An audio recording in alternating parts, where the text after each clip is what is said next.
नमस्कार मित्रों, आपकी अपनी ममता हिंदी कहानी में फिर से स्वागत है। ये कहानी एक नगर में रहने वाले दो भाइयों की है, जिनमें बड़े भाई का नाम राम टहल था और छोटे भाई का नाम शिव टहल। राम टहल एक चालाक और दुनियादारी में माहिर व्यक्ति था। वह लोगों को ब्याज पर धन उधार देता, जिससे उसकी संपत्ति में लगातार वृद्धि हो रही थी। वहीं दूसरी ओर उसका छोटा भाई शिव टहल एक साधु भक्त, धर्मपरायण और परोपकारी व्यक्ति था, जिसके द्वार पर हमेशा कोई न कोई अतिथि आया रहता। शिव टहल का धन लगातार घटता जा रहा था। राम टहल का पूरे मोहल्ले में दबदबा था और सभी लोग उसके आदेश का पालन करते थे। कोई भी ऐसा नहीं था जिसने राम टहल से उधार न लिया हो। हर कोई उसके ऋणी था। यहाँ तक कि सब्जी वाला भी उधार सब्जी दे जाता और दूध वाला आधे दाम पर दूध देता। दूसरी तरफ शिव टहल का किसी पर कोई प्रभाव नहीं था। साधु संत उसके पास आते और इच्छानुसार भोजन कर अपनी राह पकड़ लेते। उसने कुछ लोगों को रुपये उधार भी दिए, लेकिन यह सूदखोरी के लोभ में नहीं, बल्कि संकट में फंसे लोगों की मदद के लिए था। उसने कभी किसी से उधारी की मांग नहीं की, ताकि उन पर कोई भार न पड़े। समय बीतता गया और धीरे धीरे शिव टहल की सारी संपत्ति खत्म हो गई। उसकी उधारी भी डूब गई। इस बीच राम टहल ने नया घर बनवाया, सोने चांदी की दुकान खोली और थोड़ी जमीन खरीदकर खेती शुरू कर दी। शिव टहल को अब अपनी चिंता सताने लगी कि वह अपने और अपने परिवार का गुजारा कैसे करेगा। उसके पास कोई रोजगार नहीं था और वह अपने स्वाभिमान के कारण किसी से ऋण लेने की हिम्मत भी नहीं जुटा पाता था। किसी और के अधीन काम करने की सोच से ही उसकी कुल मर्यादा आहत होती। कुछ महीने किसी तरह काटने के बाद जब हर तरफ से निराशा ने घेर लिया, तो वह अपने बड़े भाई राम टहल के पास गया और कहा, भैया, अब मेरे और मेरे परिवार का पालन पोषण आपके ही भरोसे है। आपके सिवा अब मुझे कोई सहारा नहीं दिखता। इस पर राम टहल ने जवाब दिया, इसकी चिंता मत करो। तुमने कोई गलत काम करके धन नष्ट नहीं किया है, बल्कि जो कुछ भी किया है उससे हमारे कुल की प्रतिष्ठा ही बढ़ी है। मैं संसार के धंधे में पारंगत हूं, इसलिए सफल रहा, जबकि तुम सीधे साधे हो और दूसरों ने तुम्हें ठग लिया। राम टहल ने आगे कहा, अब तुम मेरी खरीदी हुई जमीन की देखरेख करो और खेती का काम संभालो। जितने भी खर्च की जरूरत होगी मुझसे ले जाना। हाँ, एक बात मैं स्पष्ट कर दूं कि मैं साधु संतों का सत्कार करने के लिए एक पैसा भी नहीं दूंगा और न ही तुम्हारे मुंह से अपनी निंदा सुनूंगा। शिव टहल ने भाव विह्वल होकर कहा, भैया, मुझसे एक भारी भूल हुई है कि मैंने हमेशा आपकी निंदा की। कृपया मुझे क्षमा करें। अब यदि आप मुझे अपनी आलोचना करते सुन ले तो जैसा दंड चाहे दे दे। मेरी आपसे एक विनती है, भाभी जी से कह दें कि वे मुझे कभी तिरस्कृत न करे। अगर वह मुझे ताना देगी तो मैं उसकी जीभ खींच लूंगा। राम टहल की जमीन नगर से लगभग 10-12 कोस दूर थी, जहां एक कच्चा मकान भी था और खेत की सामग्रियां व बैलगाड़ी वहीं रहती थी। शिव टहल ने अपना शहर का घर भाई को सौंप दिया और अपने परिवार को लेकर गांव चला गया।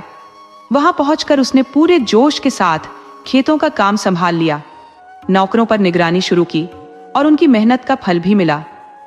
पहले ही साल में फसल दोगुनी हो गई और खेती का खर्च भी आधा रह गया।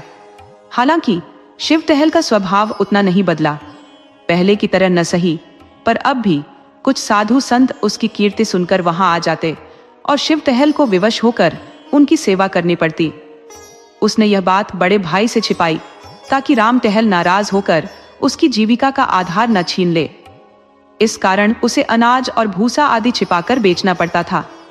अपनी आमदनी की कमी को पूरा करने के लिए वह नौकरों से और अधिक परिश्रम करवाता था और स्वयं भी कड़ी मेहनत करता था। वह मौसम की कोई परवाह नहीं करता था। धूप हो, ठंड हो, बारिश हो, शिव टहल बिना थके काम करता रहता। पर इस अत्यधिक परिश्रम का असर उसके स्वास्थ्य पर पड़ने लगा। उसके भोजन का कोई नियमित समय नहीं था। कभी दोपहर में खाता, कभी देर शाम। प्यास लगने पर वह तालाब का पानी पी लेता। धीरे धीरे उसकी दुर्बलता ने रोग का रूप धारण कर लिया और कुछ ही महीनों में उसे पीलिया हो गया, जिसने अंततः 6 महीनों के भीतर उसकी जान ले ली। शिव टहल की मृत्यु की खबर जब राम टहल तक पहुंची तो उन्हें गहरा दुख हुआ। इन 3 वर्षों में राम टहल को कभी भी बाजार से कुछ खरीदना नहीं पड़ा था। गुड़, घी, चारा, ईंधन सब गांव से ही आ जाता था। उन्होंने शिव टहल की देखभाल न करने पर पछतावा किया और रोते हुए कहा, मैंने अपने स्वार्थ के चलते उसे नजरअंदाज कर दिया। अगर मुझे पता होता कि यह बीमारी इतनी घातक होगी तो मैं उसकी दवा दारू जरूर कराता। शायद भगवान की यही मर्जी थी। अब राम टहल के पास खेती का कोई जिम्मेदार व्यक्ति नहीं था। इधर उन्हें खेती का मजा भी आने लगा था और शहर की विलासिता ने उनके स्वास्थ्य पर भी असर डाला था। अब वे ग्रामीण जीवन की स्वच्छ हवा पानी में रहना चाहते थे। उन्होंने तय किया कि वे स्वयं गांव जाकर खेती संभालेंगे। उन्होंने अपने बेटे को शहर का कारोबार सौंप दिया और गांव आ गए। गांव में उनका ज्यादातर समय गायों की देखभाल में बीतने लगा। उनके पास यमुना पारी नस्ल की एक खास गाय थी जिसे उन्होंने कई साल पहले बड़े प्रेम से खरीदा था। वह बहुत दूध देती थी और इतनी सीधी थी कि कोई बच्चा भी उसकी सींग पकड़ लेता तो वह कुछ नहीं कहती थी। इन दिनों वह गर्भवती थी और राम टहल उसे बहुत स्नेह करते थे। सुबह शाम उसकी पीठ सहलाते और अपने हाथों से उसे चारा खिलाते। कई लोग उसकी ऊंची कीमत देने को तैयार थे, लेकिन राम टहल ने उसे बेचने से इनकार कर दिया। जब गाय ने समय पर बछड़े को जन्म दिया तो राम टहल ने उसका जन्मोत्सव बड़े ही धूमधाम से मनाया।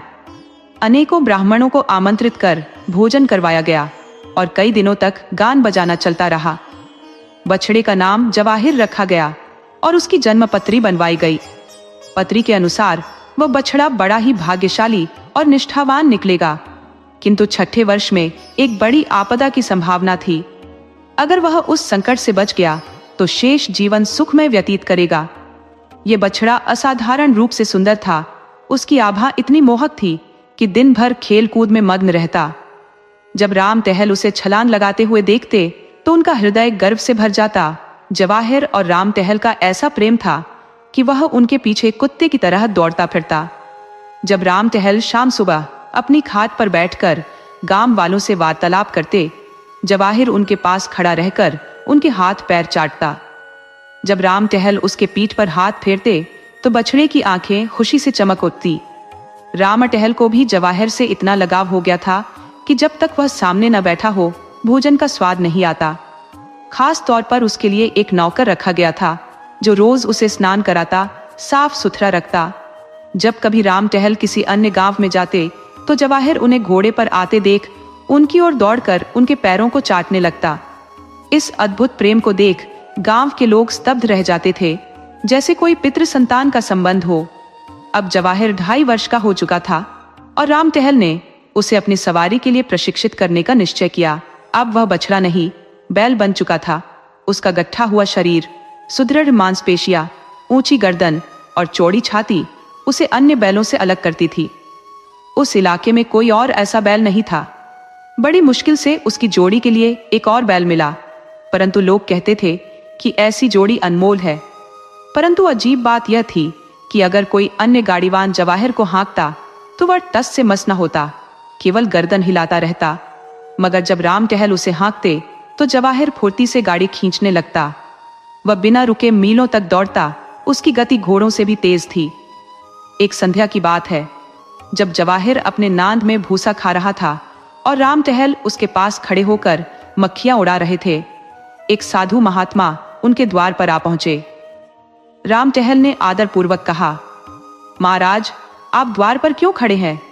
कृपया भीतर आइए। साधु ने कहा, कुछ नहीं बाबा, मैं इस बैल को देख रहा हूं। ऐसा सुंदर बैल मैंने पहले कभी नहीं देखा।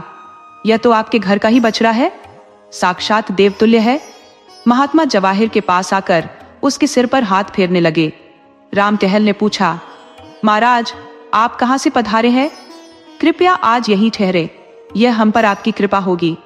साधु ने विनम्रता से उत्तर दिया, नहीं बाबा, मुझे आवश्यक कार्य से रेलगाड़ी पकड़नी है, इसीलिए रातों रात जाना होगा, ठहरने से विलंब होगा।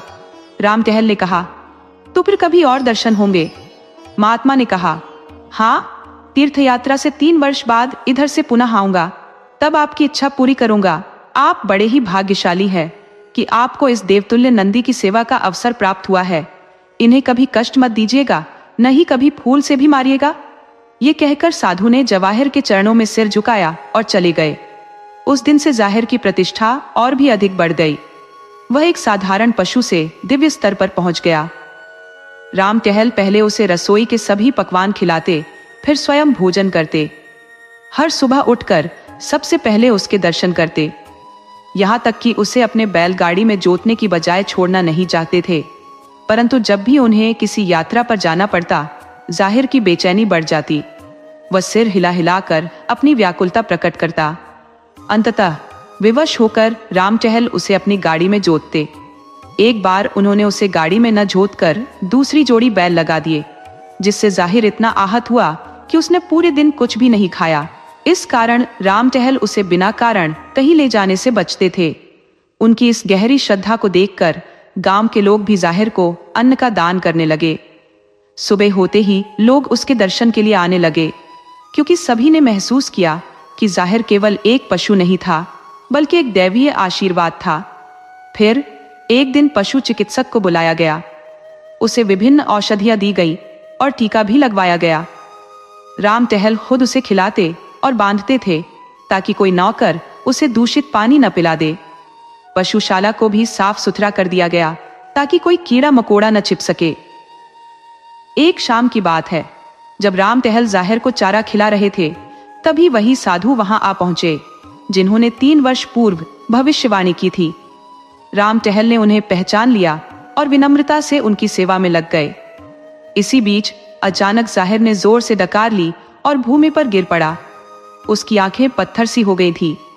राम टहल दौड़े दौड़े उसके पास पहुंचे, पर तब तक जाहिर का अंत हो चुका था। राम टहल की दुख की सीमा न रही। वह बार बार जाहिर के शव से लिपट कर रोते रहे, जैसे किसी प्रियजन को खो दिया हो। पूरी रात उन्होंने आंसुओं में बिताई। अगली सुबह जाहिर का अंतिम संस्कार विधि पूर्वक किया गया। गांव के सभी ब्राह्मणों को भोजन कराया गया।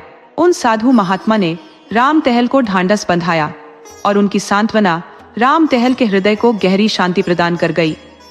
एक दिन राम टहल ने साधु से प्रश्न किया, महात्मा जी, मैं ये नहीं समझ पा रहा हूँ कि जाहिर को कौन सा रोग हुआ था। ज्योतिषी ने उसकी जन्म कुंडली में लिखा था कि उसका 6ठा वर्ष असाधारण रूप से कठिन होगा, लेकिन मैंने किसी पशु को इस तरह मरते हुए नहीं देखा। आप तो योगी हैं, कृपया इस रहस्य को उजागर करें। साधु ने उत्तर दिया, हाँ, मुझे कुछ हद तक समझ में आता है, परंतु मैं भी सुसंगत तरीके से नहीं समझा सकता। साधु महाराज ने कहा, यह जीव पिछले जन्म में अत्यंत साधु, भक्त और परोपकारी था। उसने अपनी सारी संपत्ति धर्म कार्यों में व्यय कर दी। आपके संबंधियों में से कोई सज्जन था, परंतु महाराज, मेरे छोटे भाई शिव टहल ने आपको धोखा दिया। उसने आपके धन का उपयोग साधु संतों की सेवा में किया, जबकि आपने उसे विशेष कार्य सौंपा था। मैंने उस पर संदेह नहीं किया था, क्योंकि वह सरल और सज्जन स्वभाव का व्यक्ति था, लेकिन उसने विश्वासघात किया। उसने अपनी स्वार्थ सिद्धि के लिए ऐसा किया, अतिथि सत्कार के लिए भी सही, परंतु यह विश्वासघात था। संभव है कि उसकी आत्मा धर्म मार्ग से विचलित हो गई हो। इस प्राणी को स्वर्ग में स्थान देने का निर्णय लिया गया, लेकिन उसे विश्वासघात का प्रायश्चित भी आवश्यक था।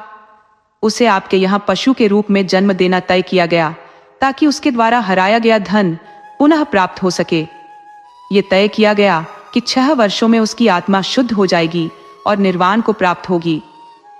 महात्मा जी ने अगले दिन विदा ली, लेकिन राम टहल के जीवन में एक बड़ा परिवर्तन आया। उसके चित्त की वृत्ति बदल गई थी। दया और विवेक से उसका हृदय परिपूर्ण हो गया।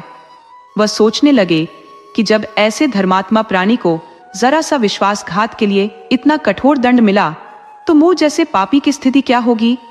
यह विचार उनके मन से कभी नहीं गया। इस घटना के बाद राम टहल का जीवन पूरी तरह बदल गया। अब वह दूसरों की सहायता करने लगे, अतिथियों का स्वागत करते और दीन दुखियों की सेवा करते।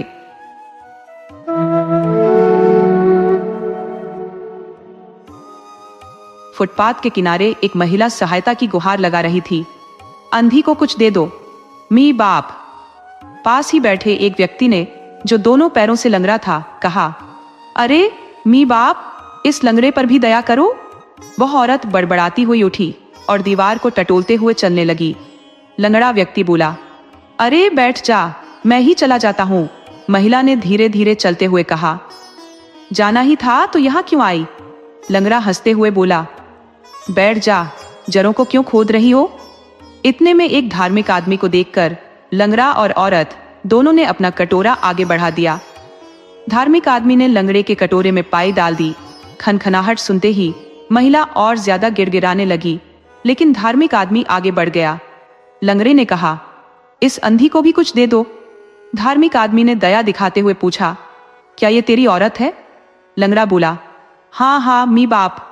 उससे पहले कि महिला कुछ कह पाती, उसके कटोरे में भी कुछ गिरा। पैसों की आवाज सुनकर महिला की जुबान बंद हो गई। गुस्सा हवा हो गया। धार्मिक आदमी के जाने के बाद लंगड़े ने फिर से कहा, लो बैठो, मैं जाता हूं। महिला बोली, तू भी बैठ जा, तो मेरे भाग से थोड़ी ना ले जाएगा। लंगड़ा मुस्कुराते हुए बोला, जड़ खोदने से क्या मिलेगा? महिला गुस्से में बोली, और हाँ, उस सेठ से तो कह दिया, पर फिर ऐसा कभी मत कहना।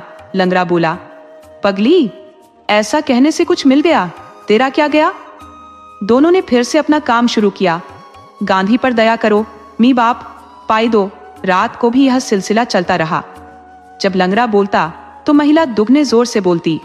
इस तरह अंधेरा हो गया। महिला उठकर चलने लगी। लंगड़े ने पूछा, कहाँ जाएगी? तेरा कोई ठिकाना है?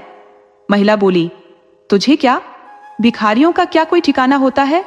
लंगड़ा कुछ नहीं बोला और अपने ठिकाने की तरफ बढ़ने लगा। अगले दिन सूरज उगने से पहले ही लंगड़ा व्यक्ति अपनी जगह पर आ बैठा और उस महिला की प्रतीक्षा करने लगा।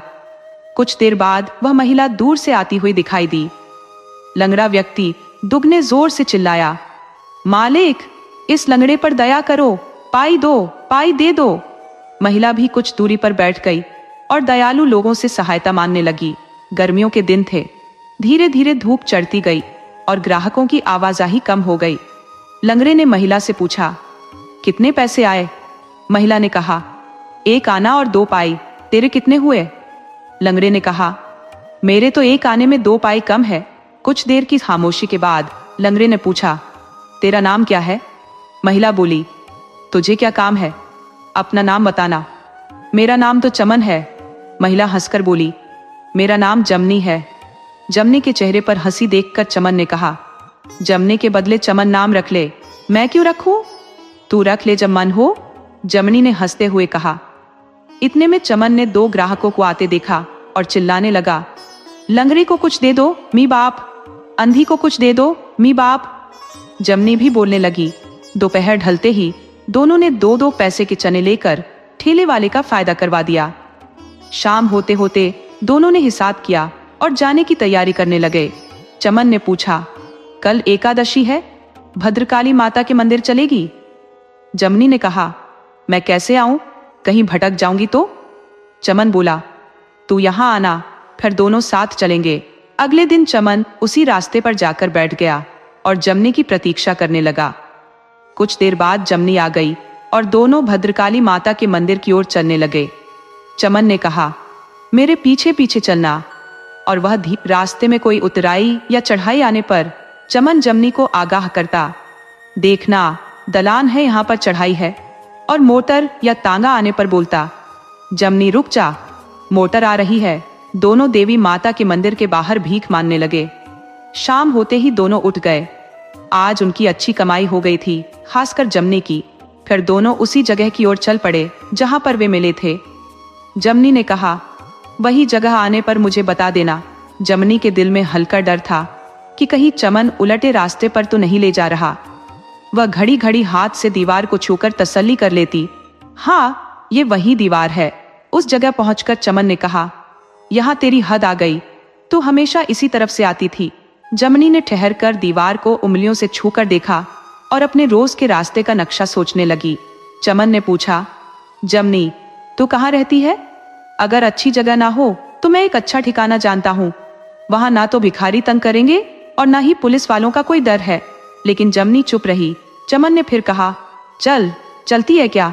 जमनी ने अपने ठिकाने के बारे में सोचते हुए कहा, नहीं, मेरी जगह तो बहुत ही अच्छी है। चमन उदास होते हुए बोला, तो फिर तू अपनी जगह जा। हालांकि मेरी जगह बहुत ही अच्छी थी।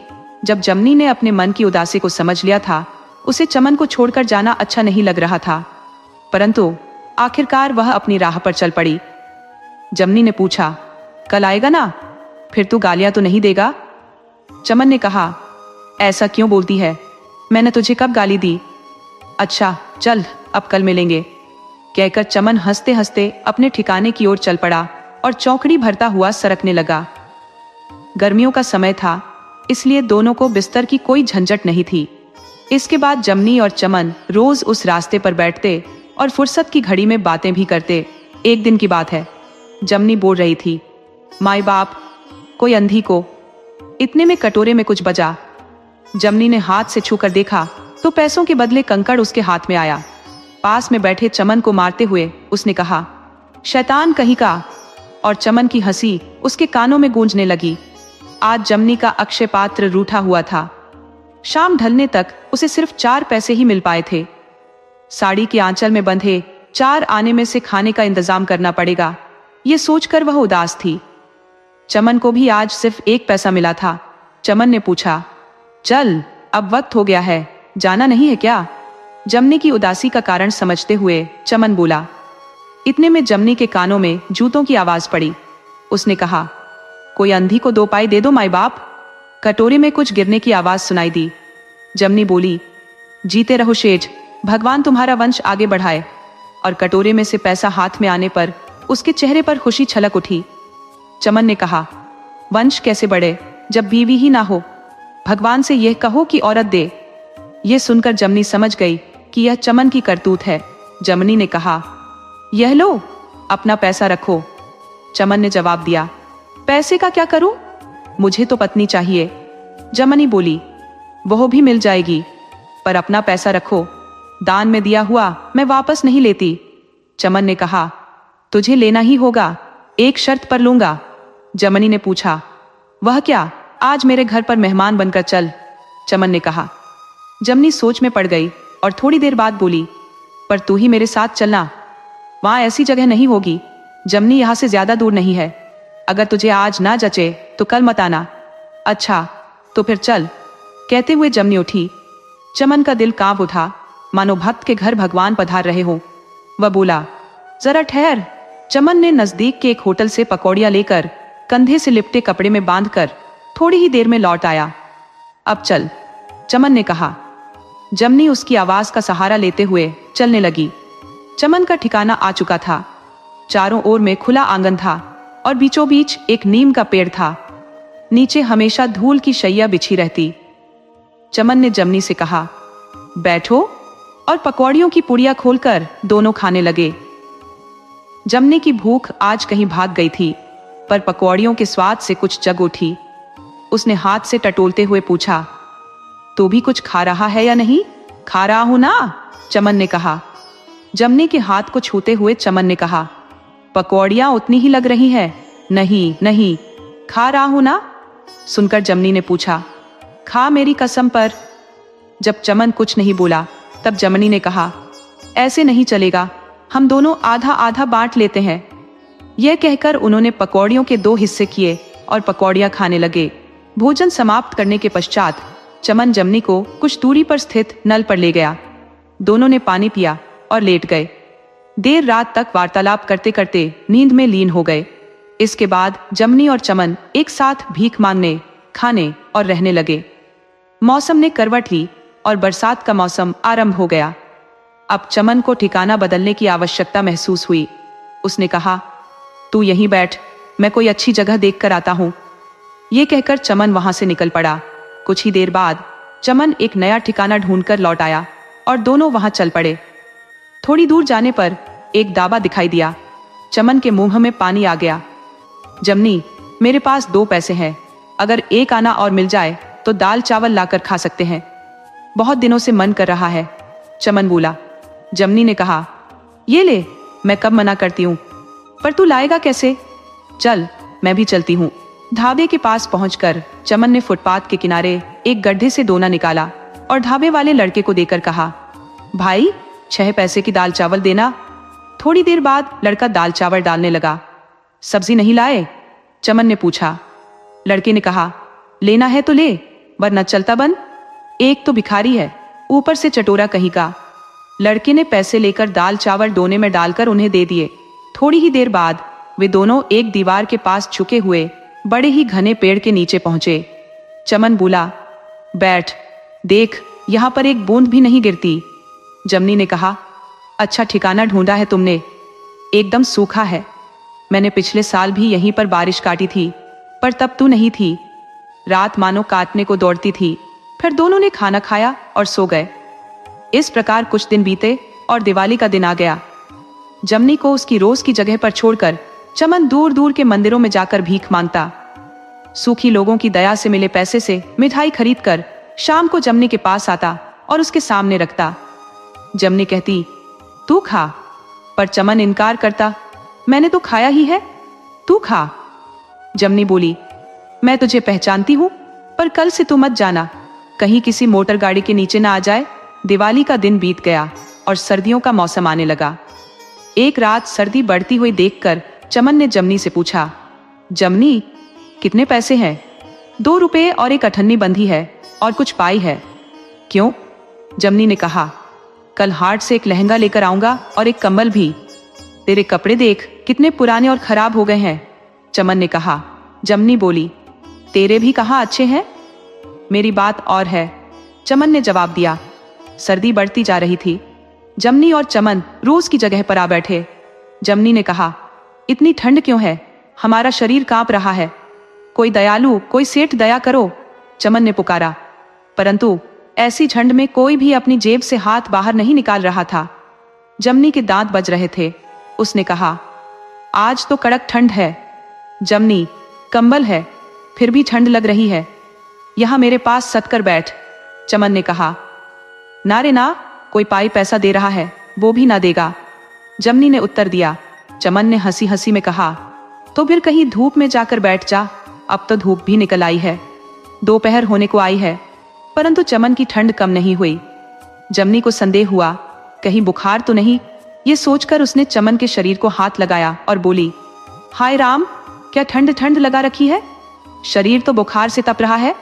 चमन ने कहा, अरे वह तो ऐसे ही है। जमनी ने उत्तर दिया, ऐसे ही क्या? तेरा सिर देख, यह है कंबल।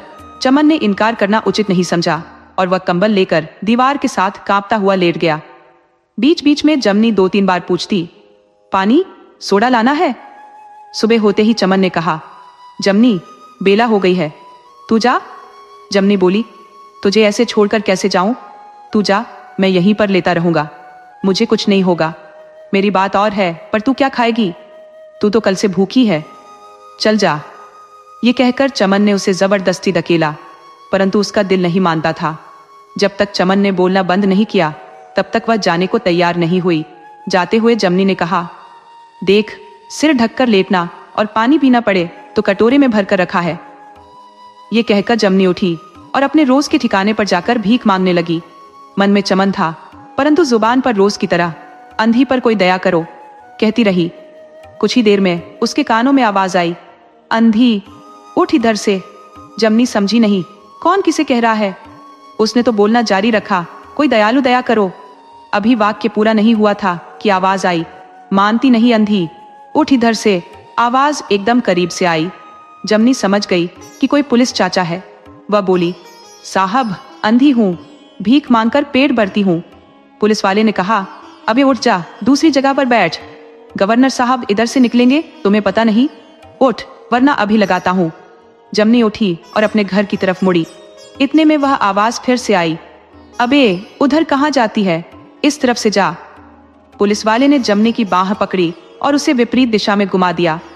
जमनी लाचार होकर उल्टी दिशा में चल पड़ी। कुछ दूर चलने पर दूसरी आवाज आई, ही निकल जल्दी। जमनी के प्राण चमन में बसे हुए थे। वह अंधी होकर आगे बढ़ती जा रही थी। बार बार अलग अलग आवाजें, पर एक ही बात दोहराते, यहां से जल्दी निकल, गवर्नर साहब आने वाले हैं। जमनी बहुत देर तक इधर उधर भटकती रही। उसे कोई राह नहीं सूझ रही थी। वह कहीं पर दुबक कर बैठने का विचार कर रही थी। इतने में फिर से आवाज आई, इधर कहाँ जाती है? हर जगह पुलिस वाले खड़े थे, जो उसे पकड़कर दूसरी तरफ घुमा देते। जैसे जैसे वह कदम बढ़ाती, वैसे वैसे चमन की याद आ रही थी। मन में चिंता हो रही थी कि कहीं उसकी ऐसी दशा होगी तो वह कहाँ जाएगा और क्या करेगा। वह अंदाजन आगे बढ़ती जा रही थी। जमनी का सोचना गलत नहीं था।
उसके जाने के कुछ ही देर बाद किसी ने चमन को राक्षसी हाथों से झकझोरते हुए कहा, उठ अबे उल्लू, अभी तक सोता है। चमन ने आंखें खोली तो सामने पुलिस वाले खड़े थे। वह उठने की कोशिश करता, इतने में दोबारा से आवाज आई, चल उठ, देखता क्या है, उठ यहां से, बुखार है तो हॉस्पिटल में जा। चमन पुलिस वालों की धमकियों से परिचित था। उसने जाने की तैयारी की, पर ठंड और बुखार से उसका शरीर कांप रहा था। उसके पास जो कंबल और कटोरा था उसे छोड़ने का मन नहीं हुआ, पर पुलिस वालों ने धमकाया, चल हटाओ ये सब यहां से। चमन ने सोचा, चलो जमनी की तरफ चलूं, कुछ दूर से बुलाकर कहूंगा। इतने में पुलिस चाचा बोले, हे, उधर कहां जाता है, इस रास्ते पर तो अभी गवर्नर साहब निकलने वाले हैं, उधर जा, उस गली में उड़ जा। चमन लुटा और चींटी की चाल चलने लगा। बार बार उस पुलिस चाचा की आवाज धक्के दे रही थी, चल जल्दी निकल जा। गली में मुड़ने पर वह एक पानी के नल के पक्के चबूतरे की आड़ लेकर उसके पीछे छिप गया। उसकी सांसें इतनी तेज हो रही थी कि पूरी सांस भी नहीं ले पा रहा था। वो थका हुआ मानो घोड़े पर चढ़कर आया था। हर अंग पेड़ की पत्तियों की तरह कांप रहा था। आंखों की रोशनी गहरी हो रही थी। जान जमनी में जाकर अटक गई थी। जबान के बदले दिल कहने लगा, जमनी जमनी। दिल ने एक दो बार झटके खाए और बुखार चेतना को लेकर चंपत हो गया। चमन की देह लकड़ी सी होकर रह गई। चमन ने प्राण त्याग दिए। दिन काफी चढ़ चुका था। इतने में जमनी ने जूतों की आवाज सुनी और पूछा, सेठ, गवर्नर साहब गए? उस आदमी को आश्चर्य हुआ और उसने कहा, हाँ चले गए। जमनी फटाफट उठी। दिमाग से पूछती पूछती गिरती पड़ती चलने लगी। ठिकाने पर पहुंचने पर उसके दिल ने चैन की सांस ली। अब कोई फिक्र नहीं है, अब तो पहुंच जाऊंगी। वह धड़कते दिल से लंबे लंबे डग भरती अपने घर की ओर बढ़ चली। दिल में बार बार शक हो रहा था, चमन वहां होगा या नहीं। मन को दिलासा देते हुए कहने लगी, और कहां जाएगा, वहीं पर होगा। ऐसे बुखार में तपते आदमी को कोई निकाल तो नहीं देगा, और निकाला होगा तब भी यहीं कहीं होगा। इस तरह सोचते सोचते वह अपने ठिकाने पर पहुंची। चमन चमन, उसने पुकारा और हाथों से जमीन टटोलते हुए जोर से फिर पुकारा, चमन चमन। कोई जवाब न मिलने पर उसका दिल तड़प उठा। उसे आंखों का न होना आज तक इतना नहीं अखरा था जितना आज अखर रहा था। ऐसा लग रहा था मानो गले में कुछ फंस गया हो। आंखें छलकने लगी। कुछ दूर जाकर बड़ी मुश्किल से उसने फिर पुकारा, चमन। राह चलते कुछ लोगों ने उसकी आवाज सुनी। पागल लगती है, किसी ने कहा। जमनी ने उनसे पूछा, सेठ, यहां कहीं चमन को देखा है? पैर से लंगड़ा है।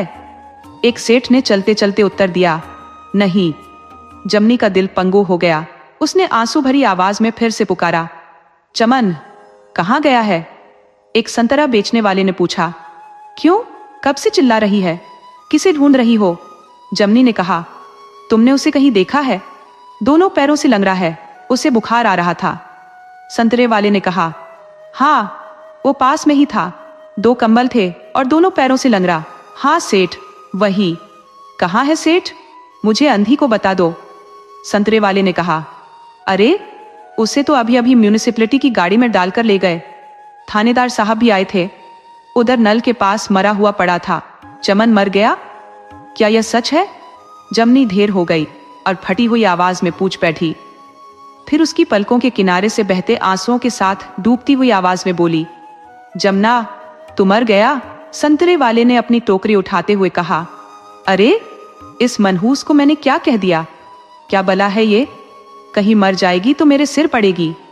ना लेना ना देना, बेमतलब ही गले पड़ गई। बड़बड़ाते हुए वह आगे चल दिया। बेचारी जमनी एक बार फिर से अकेली रह गई। उसके सुख दुख का साथी हमेशा के लिए उसे छोड़ चुका था।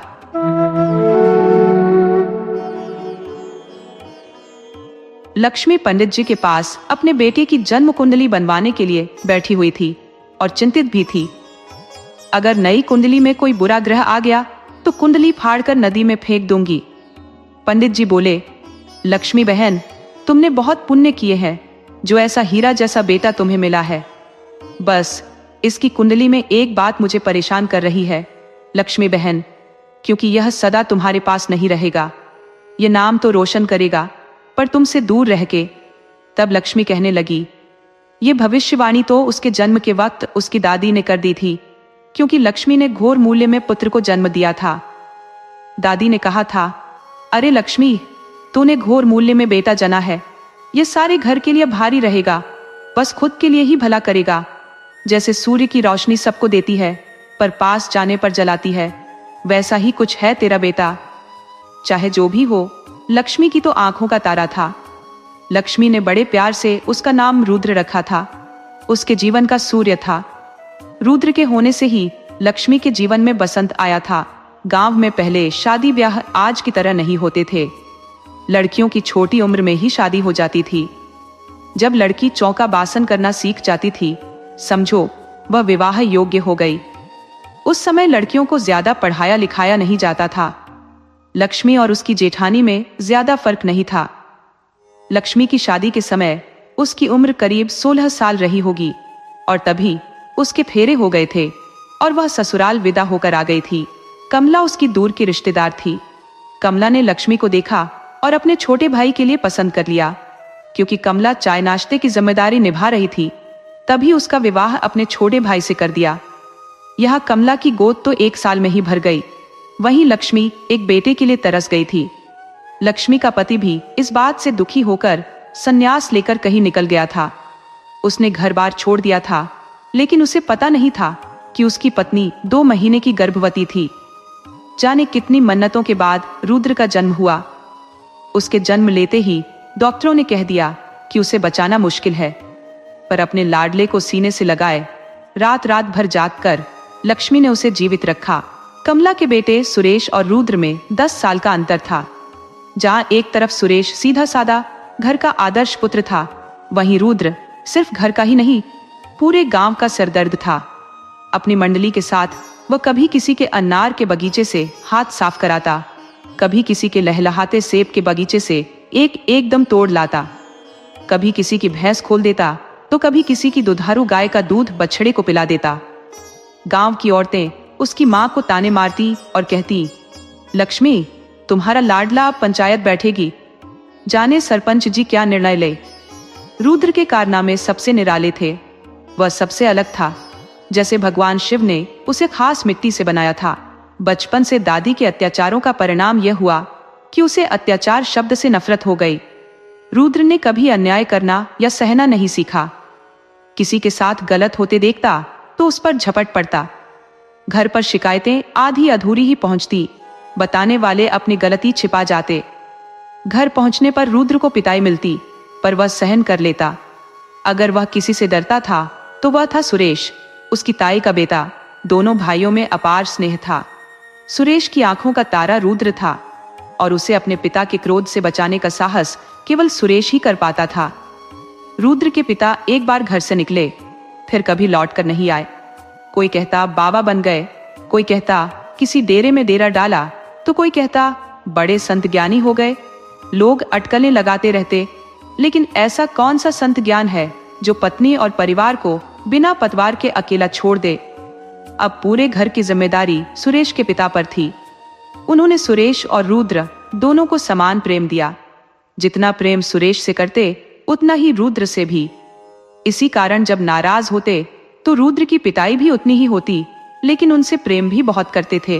रुद्र छोटा और शरारती था, इसलिए उसकी कुटाई जब तब हो जाया करती थी।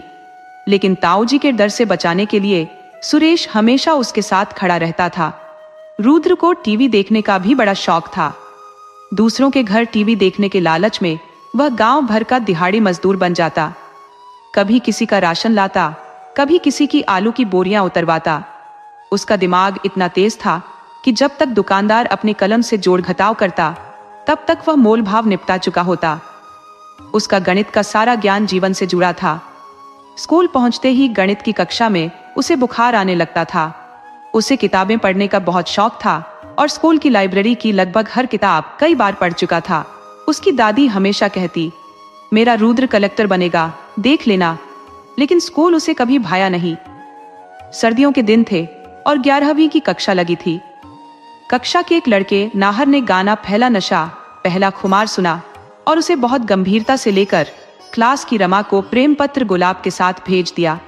रमा ने चिट्ठी जिस लड़के के हाथ भेजवाई, उसने पूछा तो उसने बरगद के चबूतरे की ओर इशारा कर दिया। नाहर वहीं खड़ा था, लेकिन रुद्र भी वहीं था। रमा मन ही मन रुद्र को अपना मान चुकी थी। उस चिट्ठी में लिखने वाले का नाम नहीं था। वह मुस्कुराती हुई रुद्र तक पहुंची और उसका हाथ थाम लिया। उसी वक्त प्रिंसिपल सर की गाड़ी वहां आकर रुकी। रुद्र अपना हाथ खींचता, उससे पहले रमा ने हाथ हटा लिया, लेकिन प्रिंसिपल की अनुभवी आंखें सब कुछ भांप गईं। पूछताछ पर रमा ने चिट्ठी प्रिंसिपल के हाथ में रखकर खुद को बेगुनाह बताया और रोते रोते रुद्र की ओर इशारा कर दिया। प्रिंसिपल ने रुद्र की खाल उधेड़ दी, पर वह चुपचाप पीड़ा सहता रहा। प्रिंसिपल की मार का बदला उसने ब्याज सहित नाहर से ले लिया था। रुद्र की इतनी कुताई की कि उसके बाद नाहर स्कूल नहीं आया। नाहर के मन में रुद्र के लिए हमेशा के लिए नफरत बैठ गई।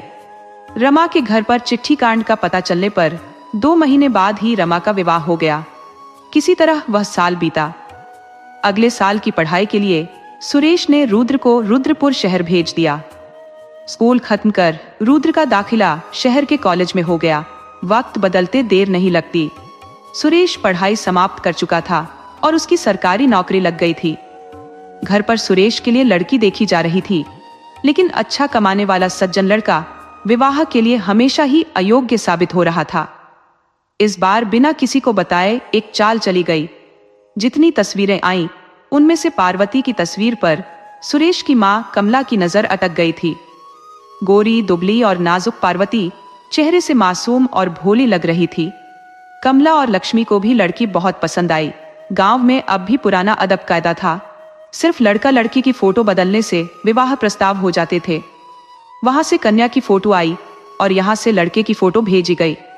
सुरेश देखने में बुरा नहीं था, पर बचपन में हुए चेचक के दाग से उसका चेहरा प्रभावित था। इधर रुद्र बिल्कुल कपूर जैसे गोरा था। ताई आज उसी चेहरे को दिखाकर अपनी होने वाली बहू को रिझाना चाह रही थी। पार्वती के घर जो तस्वीर पहुंची, उसमें 2 लड़के बैठे मुस्कुरा रहे थे। एक सुरेश था और दूसरा रुद्र। कमला के भाई ने बड़ी चालाकी से बातें बनाई कि बड़ों को एक ही नौकरी में रिझा लिया और पार्वती को दूसरे चेहरे ने। पार्वती ने न किसी से खुलकर पूछा और न ही किसी ने उसे बताना जरूरी समझा। पार्वती को लगा कि उसके लिए रुद्र का रिश्ता आया है। मन ही मन उसने रुद्र को अपना पति मान लिया और अगले महीने पड़ने वाले गौरा जी के व्रत को दिल से कर लिया। विवाह हुआ और नववधू घर आ गई। शाम को कुलदेवी के मंदिर में पूजा के समय जब उसने रुद्र को भाग भाग कर फल और नारियल लाते देखा, तो नई नवेली दुल्हन चौंक कर घूंघट पलट दिया। अपने पति का चेहरा देखकर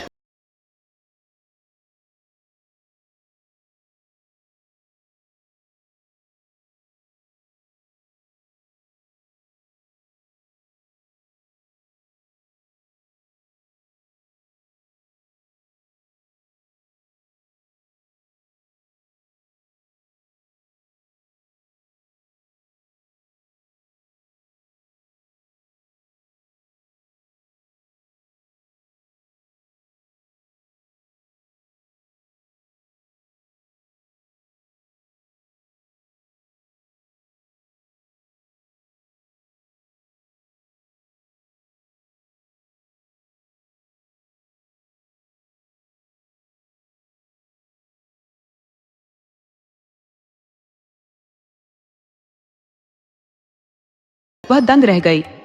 नई जगह पर वह बेचारी किससे पूछती और क्या पूछती। अपने पति से भी वह कुछ कह नहीं सकती थी। उसे यह भी नहीं पता था कि उसे छोटे भाई की तस्वीर दिखाई गई है।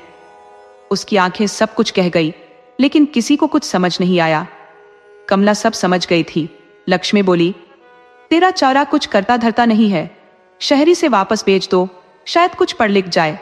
कॉलेज का भी बहुत खर्चा कर रखा है इसने, जाने कहां से ऐसे कपड़े पहनता है। ताई ने पूछा, कहां से आते हैं तेरे पास इतने रुपए? रुद्र ने हंसकर कहा, ताई डाकू बन गया हूं, बैंक लूटता हूं, खूब रुपए बना लेता हूं, फिर तुझे और माँ को भी एक एक महल बनवा दूंगा। लेकिन पार्वती का मन विचलित हो गया। जिसकी तस्वीर ने उसकी कितनी रातें जागते हुए बिता दी थी, आज उसे अपने आसपास देखना दुख दे रहा था। पार्वती का मन अजीब सा होकर रह गया था। सुबह से उठकर अपनी गृहस्थी में लगी पार्वती खुद को व्यस्त रखती थी, लेकिन जैसे ही रुद्र की झलक दिखती, उसकी बेचैनी बढ़ जाती। वह मन ही मन चाहने लगी थी कि जब तक उसकी और सुरेश की गृहस्थी की गाड़ी पटरी पर ना आ जाए तब तक रुद्र कहीं दूर चला जाए। सुरेश के दोस्त की शादी थी जो पड़ोसी गांव में थी। सुरेश को भी वहां अपनी पत्नी पार्वती को साथ ले जाना था, लेकिन इसके लिए घर भर से सहमति लेनी पड़ी थी। कमला तो नई बहू को बाहर घूमने जाने के लिए तैयार नहीं थी, लेकिन जिद्दी बेटे के आगे उसकी एक नहीं चली। लक्ष्मी ने पारो को सजा संवार कर उसके कान के पीछे काला टीका लगा दिया। पार्वती ने पूछा, काकी ये टीका क्यों लगाया है? लक्ष्मी ने हंसकर कहा, अरे क्यों नहीं, मेरी बहू है, अभी तो सोने जैसी है, किसी की नजर ना लगे। पार्वती की आंखें डबडबा गईं। इतना प्यार तो उसे अपने मायके में भी नहीं मिला था। उसकी सौतेली माँ और बहनें उसे नौकरानी से अधिक कुछ नहीं समझती थी, इसलिए उसके विवाह के लिए भी घर में ज्यादा पूछताछ नहीं की गई थी। अपने आंसू पोंछकर उसने काकी सास के पैर छुए और उन्होंने उसे अपने सीने से लगा लिया। खूब खुश रहो बिटिया, अपने पति का सुख पाओ, फलों फूलों सदा सुहागन रहो। लक्ष्मी ने भी उसे आशीर्वादों की झड़ी लगा दी। मुस्कुराकर खड़ी हो गई और सुरेश की आवाज आ गई, पारो जल्दी आओ। सुरेश और पारो शादी में चले गए। वापस आ रहे थे तो रुद्र अपने दोस्तों के साथ टकरा गया। सुरेश ने कहा, तू यहाँ क्या कर रहा है? तुझे तो शहर जाना था ना? रुद्र ने जवाब दिया, भैया कॉलेज कैंटीन का रामदेन बहुत बीमार था, अकेला आदमी था, घर पर ही दवा ले रहा था, कल अचानक चल बसा। उसने मुझे गांव का पता बताया था, हम लोग मिलकर उसे यहीं ले आए, लेकिन पता चला कि अब उसका इस दुनिया में कोई नहीं रहा। बस उसका क्रियाक्रम निपटा कर आ रहा हूं। सुरेश ने कहा, अच्छा सुन, अब पारो के साथ घर जा, मुझे कुछ काम से जाना पड़ेगा। सुरेश के यह कहते ही पारो घबरा गई। नहीं, ऐसे आप काम पर कैसे जा सकते हैं? पारो ने कहा, आप भी घर तक चलिए मेरे साथ, फिर वहां से काम पर चले जाना। सुरेश ने समझाया, पार्वती कल दिल्ली से ऑडिट के लोग आ रहे हैं, पिछले महीने भर से उसी की तैयारी में लगा था। अगर अजीत की शादी ना होती तो मैं एक दिन की भी छुट्टी नहीं लेता। ये मेरा खास दोस्त था, इसलिए उसकी शादी में आना पड़ा। अब बस उसकी तैयारी फाइनल हो जानी है। और परेशान क्यों हो? रुद्र तुम्हारे साथ है, बस थोड़ी दूर डिपो से बस मिल जाएगी, मैं कल शाम तक घर आ जाऊंगा। सुरेश ने दोनों को बस में बैठाकर विदा किया। पारो थकी हुई थी, जल्द ही नींद के आगोश में चली गई। उसने अनजाने में अपना सिर रुद्र के कंधे पर रख दिया। रुद्र भी थका हुआ था, लेकिन वह पारो को किसी भी तरह का कष्ट नहीं देना चाहता था, इसलिए चुपचाप बैठा रहा। पूरे रास्ते पारो आराम से सोती रही। रुद्र का दामन हमेशा पाक रहा है, खासकर लड़कियों के मामले में। यही बात नाहर को सबसे ज्यादा चुभती थी, जो बचपन का दोस्त था, लेकिन अंदर से रुद्र से जलता था। वह हमेशा मौके की तलाश में रहता था कि कैसे रुद्र की बेइज्जती की जाए। बस में नाहर भी गांव जा रहा था। सुरेश के ऑफिस में ऑडिट चल रहा था और ऑफिसर्स खड़ी निगरानी रख रहे थे, लेकिन सुरेश का काम भी पक्का था। सुरेश ने 2 दिन में ही अपना काम पूरा कर लिया। ऑडिट के बाद सुरेश जल्दबाजी में घर की ओर बढ़ रहा था। रास्ते में नाहर से मिला, जिसने व्यंग्य से कहा, भाई काम कुछ ज्यादा ही हो गया है। इस समय ऑफिस में नहीं, घर में नई नई दुल्हन बैठी है उस महाकाल के साथ, और आपने उसे छोड़ दिया। सुरेश ने जवाब दिया, तुम अपने काम से काम रखो नाहर, हमारे घर में ताक झाक करने की जरूरत नहीं है। सुरेश ने दृढ़ता से कहा, लेकिन शक की बेल बिना खाद पानी के भी पनपती है। यहाँ तो खाद पानी देने वाले घर और बाहर दोनों जगह मौजूद थे। कमला तीखी सास थी, वह पार्वती को कोसने का कोई मौका नहीं छोड़ती थी। रोज पार्वती के जागने से पहले ही उसे दिन भर के काम बता देती थी। कमला ने पार्वती से अनाज संजोने, कंबल, चादर धोने, कालीन साफ करने जैसे काम करवाए।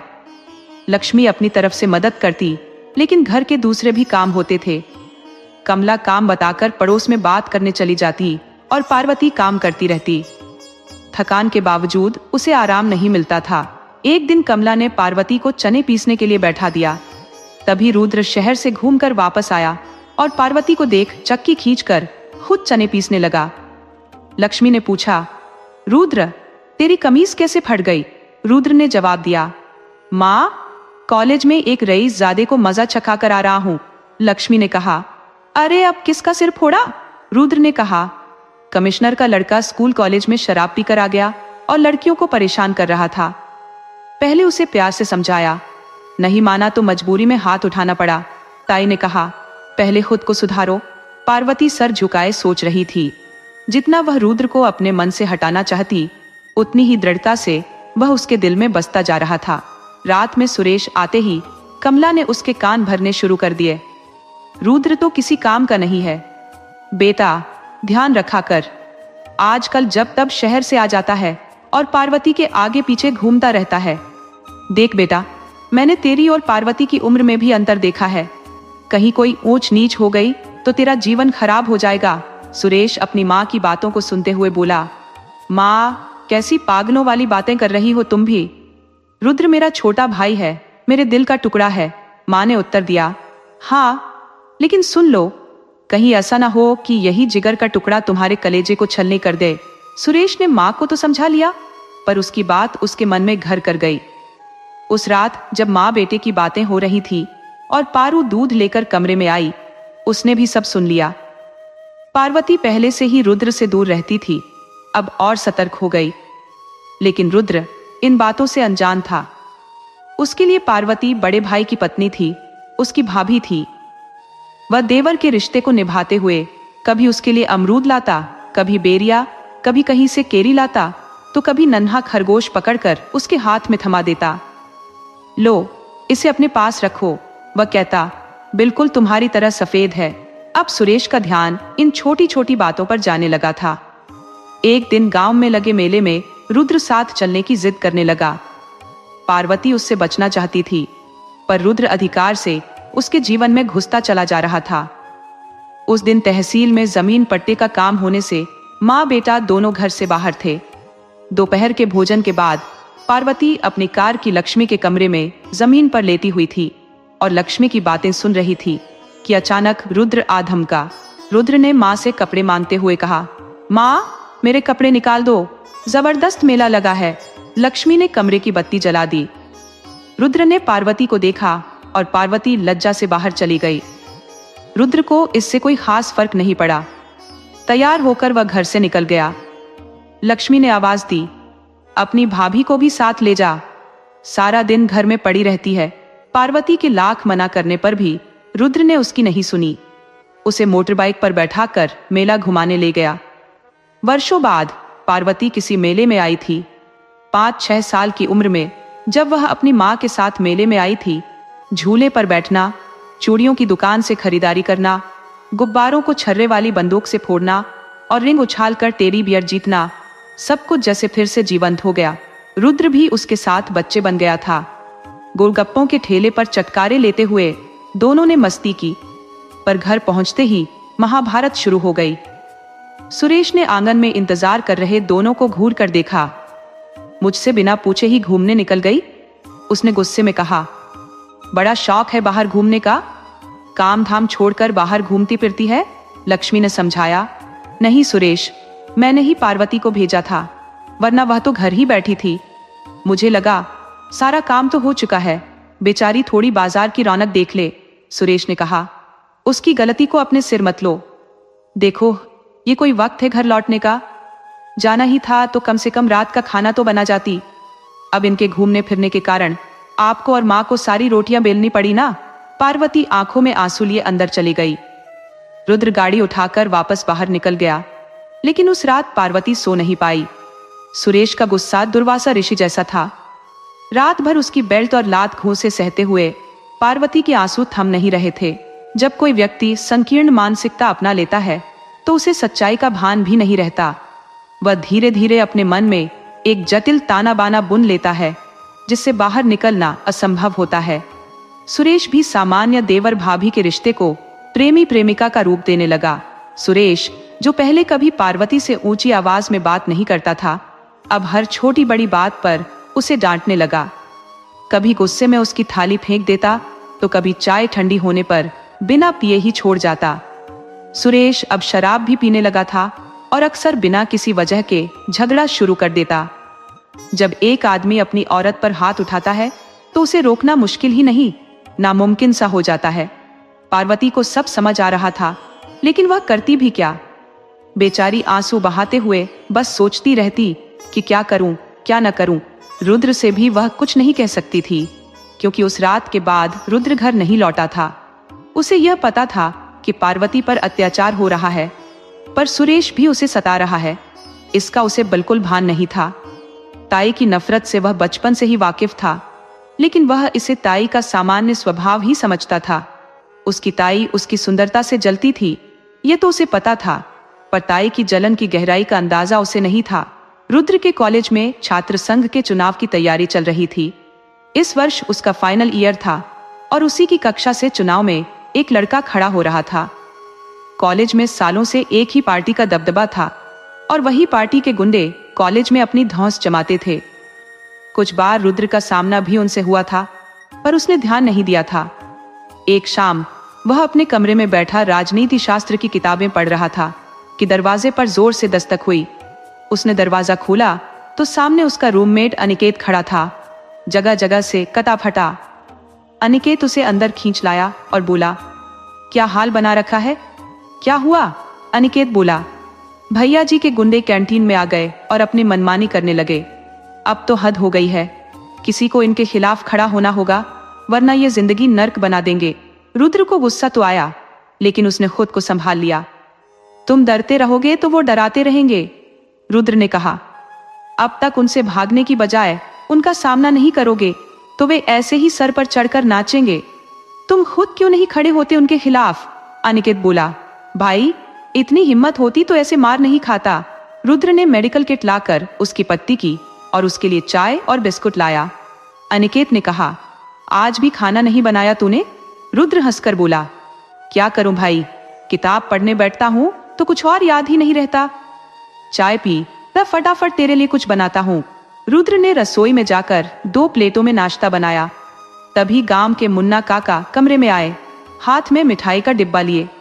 उन्होंने डिब्बा रुद्र और अनिकेत की तरफ बढ़ाते हुए कहा, रुद्र बेटा, हमारी बेटी की शादी तय हो गई है और जमीन का विवाद भी सुरेश ने सुलझा दिया है। बहुत खुश है हम। तुम्हारे घर भी गए थे मिठाई देने, लेकिन कोई मिला नहीं तो सोचा तुम्हें ही देते जाएं। रुद्र ने सिर हिलाकर हाँ कहा। वह सोचने लगा, आखिर घर पर कोई भी कैसे नहीं था। अगले ही दिन शनिवार था और बहुत दिनों से वह घर नहीं जा पाया था। उसने अपने कुछ कपड़े बैग में ठूस लिए। अनिकेत ने कहा, इतनी पैकिंग तो कभी तूने की नहीं? रुद्र बोला, हाँ, इस बार सोच रहा हूं, हफ्ता भर रुककर ही आऊंगा। माँ भी नाराज रहती है कि घर नहीं आता। अब उन्हें क्या बताऊं कि किन सब कामों में फंसा हूं।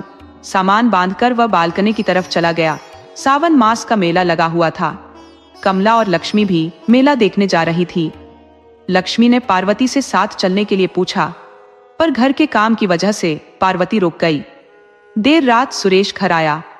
पार्वती ने उसकी थाली परोसी, जिसमें कद्दू की सब्जी देखकर सुरेश भड़क गया। उसने गुस्से में कहा, कितनी बार कहा है कद्दू मत बनाया कर, पर तेरे दिमाग में भूसा भरा है। पार्वती ने कहा, अम्मा जी ने कहा था इसलिए बनाना पड़ा। मैं अभी कुछ और बनाकर ले आती हूँ। सुरेश चिल्लाने लगा, बस कर, ये पतिव्रता वाला नाटक। मुझे सब पता है, मेरे पीछे तुम दोनों के बीच क्या चल रहा है। इसी के लिए कद्दू बनाया है ना? मुझे पता है, रुद्र को कद्दू बहुत पसंद है।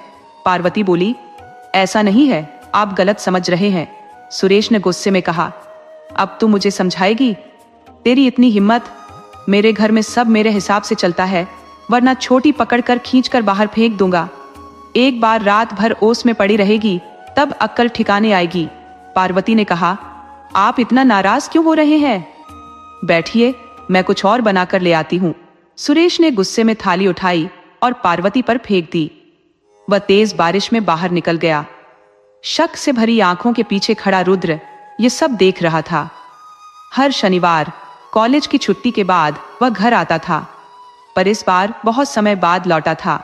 रुद्र सोच रहा था, इतने दिनों बाद घर आऊंगा तो सब कितने खुश होंगे, पर जो उसने सुना उस पर विश्वास नहीं हुआ। उसने सोचा भाई के पीछे जाऊं, पर पलटकर कमरे में चला गया। पार्वती रो रही थी।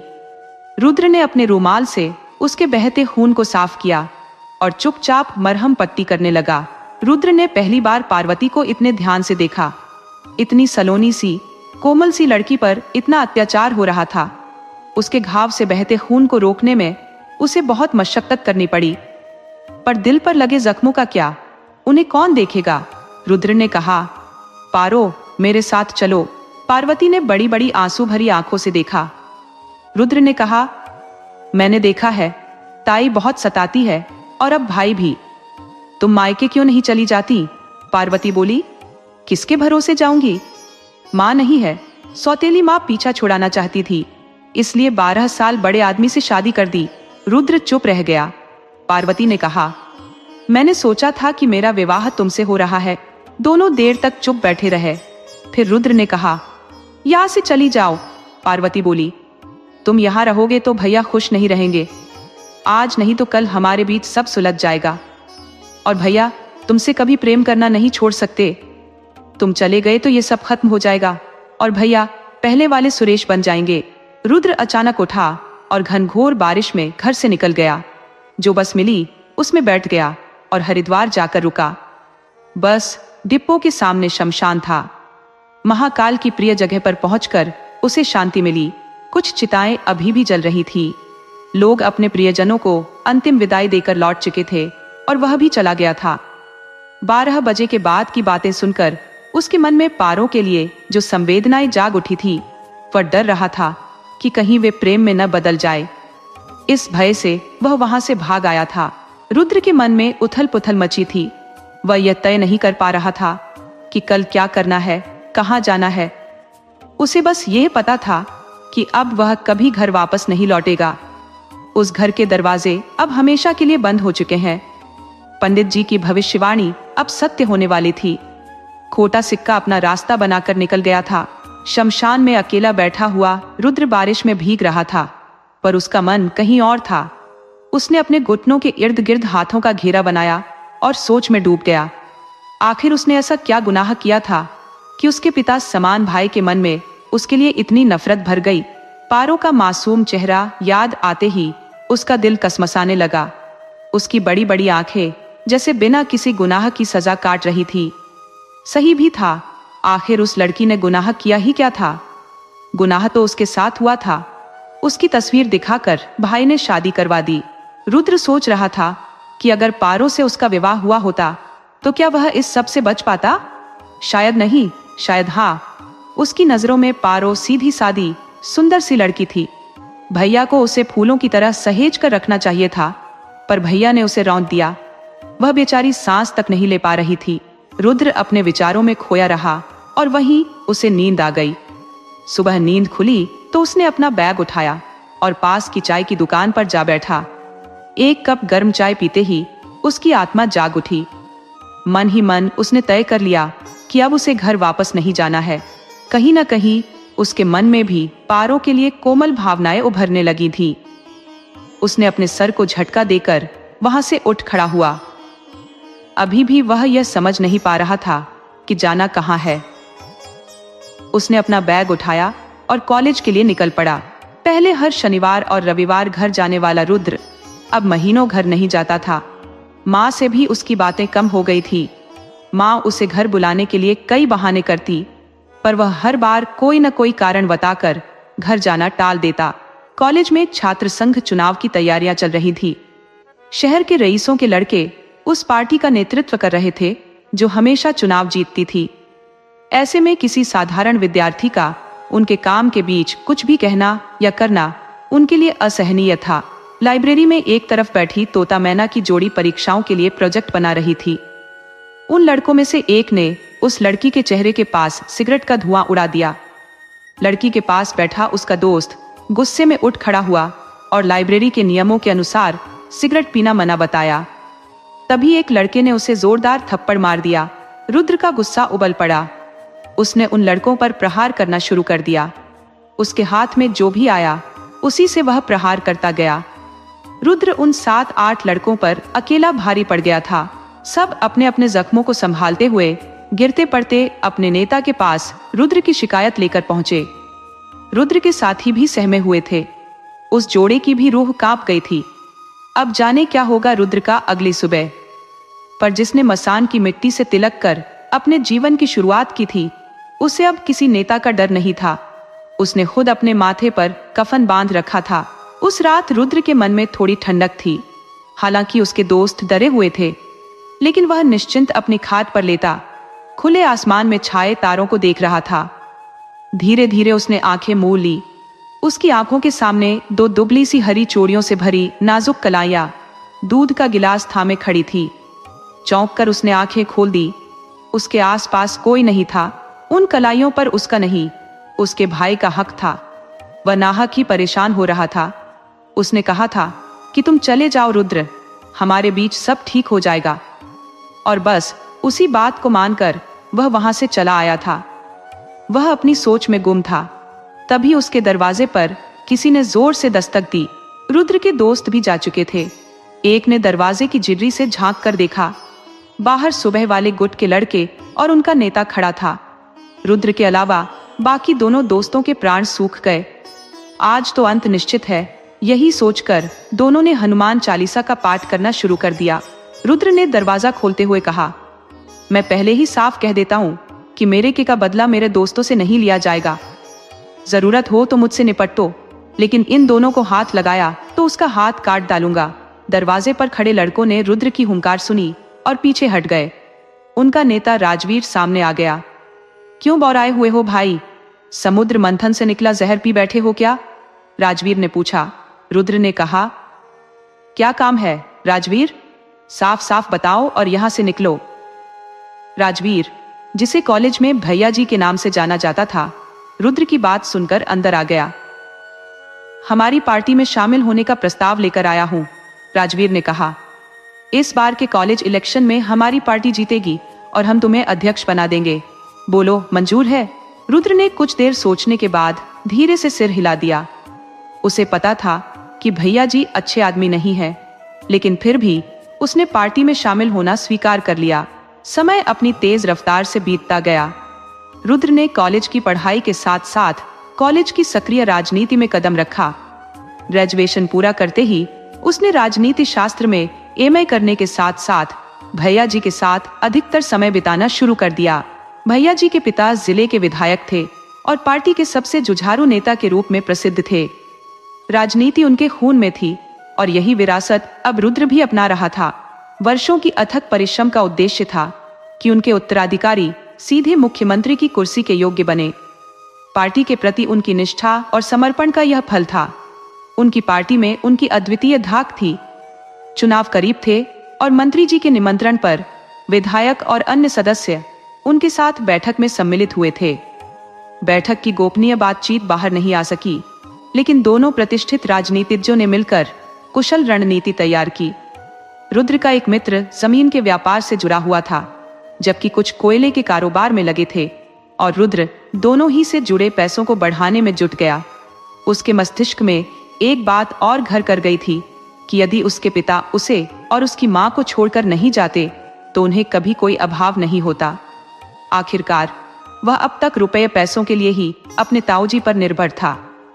यदि उनके पास धन होता तो वह अपनी मां को हमेशा के लिए वहां से निकालकर अपने साथ रखता। विचार करते करते उसका मन एक नाम पर आकर अटक जाता, पारू। क्या यदि उसके पास ढेर सारे पैसे होते तो वह पारो को भी अपने साथ ले आता? क्या वह उसके साथ आ जाती? क्या उनका साथ रहना समाज को स्वीकार्य होता? यह प्रश्न उसके मन में उठते रहते और वह इन्हें शराब के गिलास में डुबोकर अपने कार्य में डूब जाता। उसकी जिम्मेदारियां और व्यस्तता ऐसी थी कि जब कभी उसे थोड़ा समय मिलता तो घर वालों के चेहरे उसकी याद में आते। कभी सुरेश, बड़ा भाई, कभी अम्मा, कभी ताई जी, कभी ताऊ जी, और कभी दरवाजे की ओट से झांकती दो बड़ी बड़ी काली काली आंखें पारो की। उन आंखों का सामना करने में वह स्वयं को असमर्थ पाता था। उसे लगता था कि वह आंखें उसे देखती रहे और वह उन आंखों को देखता रहे। लेकिन यह विचार क्षणिक था, जैसे तूफान की तरह उसके हृदय में उठता और फिर सब कुछ बहकर दूर चला जाता। जाति, बिरादरी, समाज और सबसे बढ़कर उसकी मां, इनमें से किसी की आंखों में वह अपने और पार्वती के रिश्ते के लिए सहमति नहीं पाता था। इसलिए उसने अपने हृदय में बहते हुए उस छोटे से अमृत झरने पर एक बड़ा सा पत्थर रख दिया था। अब उसके पास रुपया तो था, लेकिन समय नहीं था। शेष समय में राजनीति भी थी। वह भैया जी का दायां हाथ माना जाता था। रुद्र को भैया जी के पिता भी अपने बेटे की तरह स्नेह करते थे। उनके कार्यालय की कई बैठकें बिना रुद्र के संभव नहीं थी और न ही उनके घर का कोई व्रत, त्योहार, पूजा पाठ संभव था।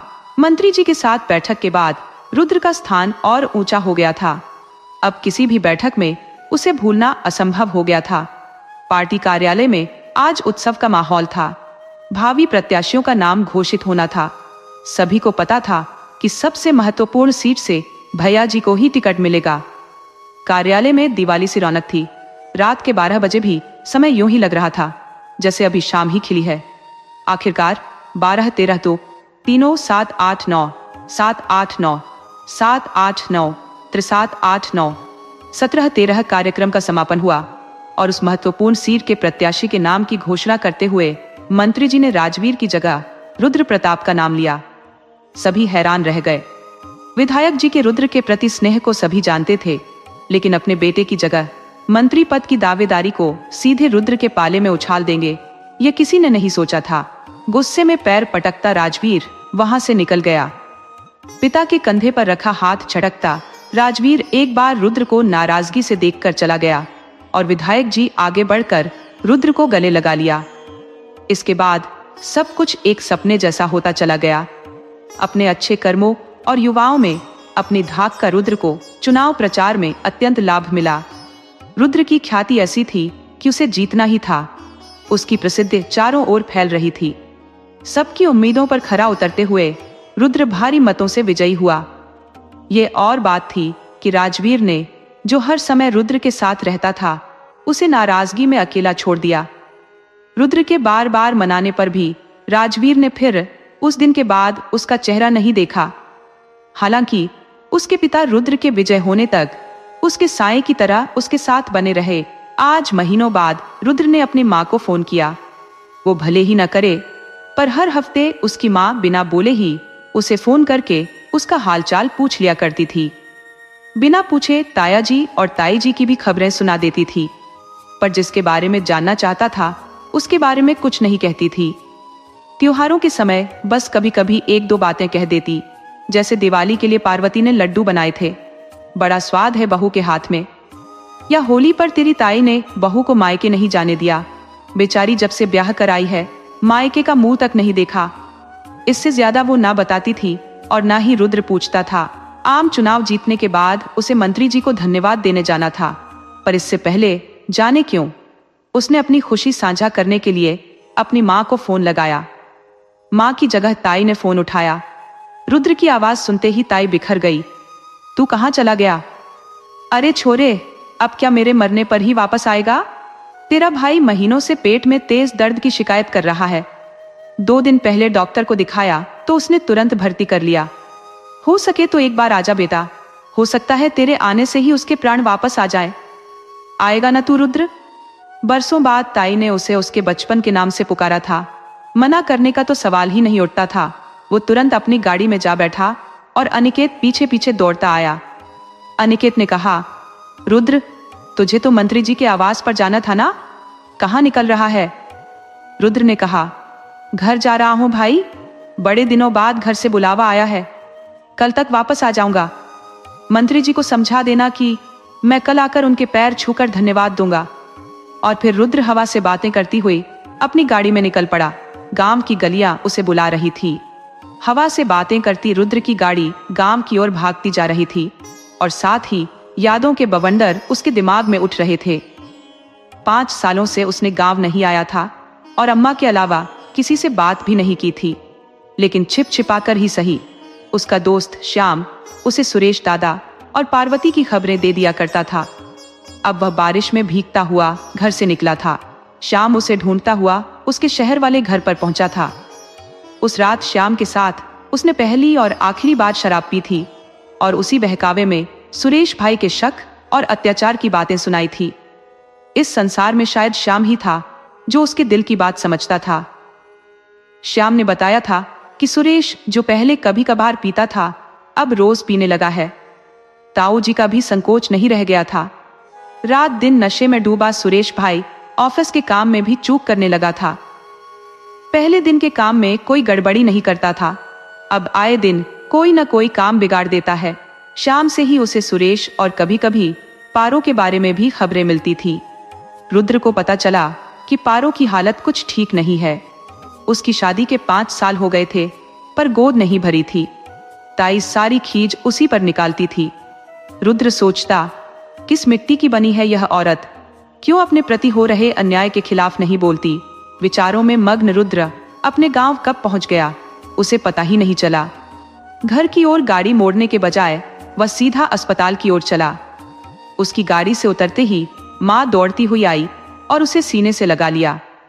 माँ ने बिना बोले ही जाने कितने वर्षों की शिकायत और उलाहने आंसुओं में बहा दिए। बेटे के सीने से लगी माँ रोती रही और बेटा उसके सर पर हाथ फिराकर सांत्वना देता रहा। माँ को संभालकर एक ओर करके रुद्र ताऊ जी और ताई जी की ओर बढ़ गया। दोनों को प्रणाम करके उसने सिर उठाया तो ताई जी की आंखें दबदबा आईं और रुद्र को सीने से लगाकर वो भी रोने लगी। शायद परिस्थितियां इंसान को ऐसे ही कमजोर कर देती है। आज तक अपने बेटे के गर्भ में झूमती, अपने सामने किसी को कुछ नहीं समझने वाली ताई जी आज ईश्वर की करने के सामने सिर झुकाए खड़ी थी। उन्हें समझ में नहीं आ रहा था कि उन्होंने जो किया उसका परिणाम इतना घातक हो सकता है। अपने कड़वे स्वभाव के कारण ही उन्होंने हमेशा पारो को नाखूनों के नीचे दबाए रखा था। उनकी सोच थी कि अगर पति अपनी पत्नी के साथ बहुत खुश रहेगा तो माँ को भूल जाएगा और घर में पारो का राज चलने लगेगा। इसी उलझन में कमला ने अनजाने में ही सही अपने बेटे के घर में आग लगा दी थी और आज उसकी आंखों के सामने उसका अपना बेटा झुलस गया था। पश्चाताप के आंसू बहाने पर भी उसे कुछ वापस नहीं मिल पा रहा था। रुद्र भी अपने आंसू नहीं रोक पा रहा था। बड़ी हिम्मत करके उसने सुरेश भैया के लिए वहां खड़े सभी लोगों से पूछ लिया और ताई ने उसे सुरेश के कमरे तक ले गई। तक सुरेश आंखें बंद किए अपने बिस्तर पर लेटा हुआ था। ताई ने धीरे से जाकर उसके बालों में हाथ फिराया और कहा, सुरेश। तो सुरेश ने आंखें खोल दी। सामने रुद्र खड़ा था।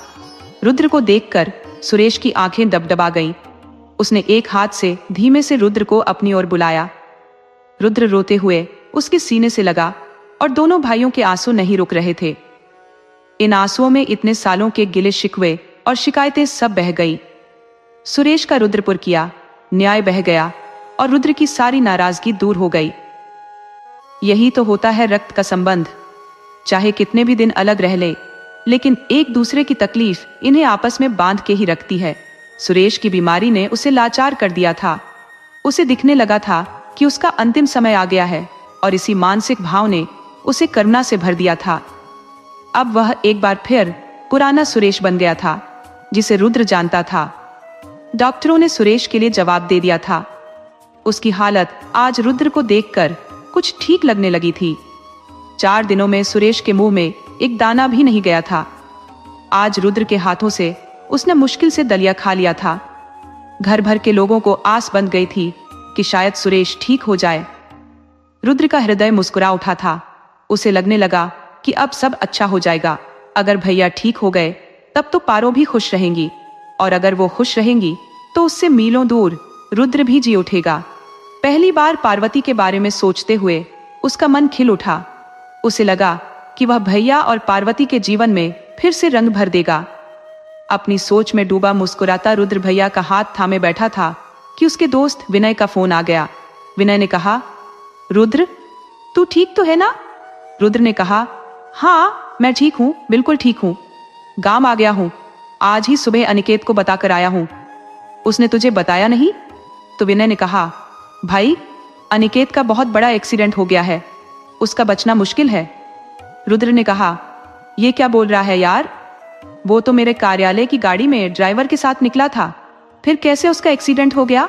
रुद्र की बात को बीच में ही काटते हुए विनय ने कहा, भाई जो बताने जा रहा हूं जरा ध्यान से सुनना। अभी तू जहां है फिलहाल वहां से 10-12 दिन कहीं मत निकलना। तेरी सुरक्षा के लिए कह रहा हूं। रुद्र ने कहा, मैं समझा नहीं। विनय ने कहा, भाई तुझे मारने का प्लान बनाया जा रहा था। मेरे दोस्त तुझे याद है विधायक महोदय ने कुछ 2-4 महीने पहले मंत्री जी से मुलाकात की थी। उस मुलाकात में मंत्री जी के एक बॉडीगार्ड के अलावा और कोई नहीं था, पर उसे भी मंत्री जी ने कुछ 10 मिनट के लिए ही किसी काम से बाहर भेज दिया था और उसी समय विधायक महोदय और मंत्री जी ने यह साजिश रची थी। मंत्री जी का कहना था कि राजवीर और उसके गुर्गों की इमेज आम जनता में इतनी खराब है, अगर उसे सीट दे दी जाए तो वह पक्का हार जाएगा। इसलिए मंत्री जी का कहना था कि ऐसे शख्स को चुनाव में उतारा जाए जिसकी साफ सुथरी छवि का फायदा मिले। मंत्री जी ने ही तेरा नाम सुझाया। विधायक महोदय अपने बेटे को गद्दी देना चाहते थे, तब मंत्री जी ने अपनी